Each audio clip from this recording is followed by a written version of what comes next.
All new tonight, state inspectors questioning the safety of children in 5 different facilities in Nevada. Yeah, those facilities include youth homes, detention locations, and even a healing center in Nye County.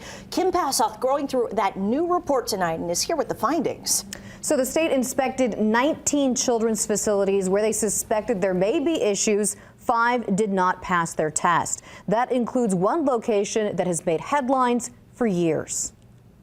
The state of Nevada issuing this report after a year-long inspection of child care centers across Nevada at both government-run and private facilities.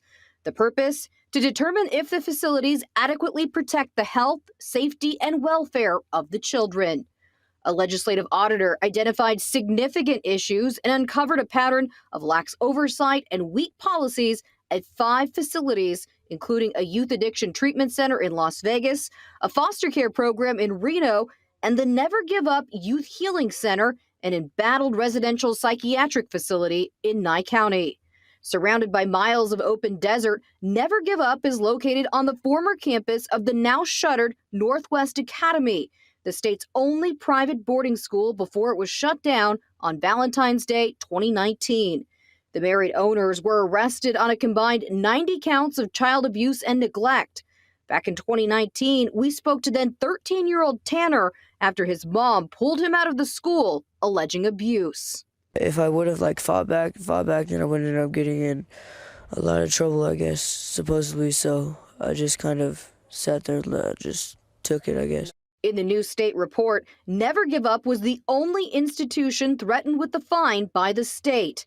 Issues listed include administration of medication without consent, unsanitary living conditions, beds missing pillowcases, sheets, and bed coverings, and inappropriate age-related activities.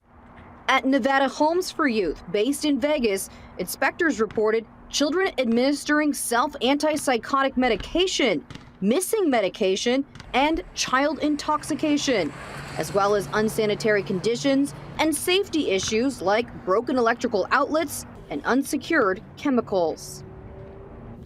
And the state notified Never Give Up's administrator in September. It intended to fine the facility $8,000, citing that range of failures. Never Give Up did not respond to a request for comment from the Associated Press on the conditions detailed by the new state report. John? Kim, thank you. And the state review of child care centers comes just 3 months after a U.S. Justice Department investigation found Nevada was failing its children with behavioral disabilities by relying too heavily on institutionalization.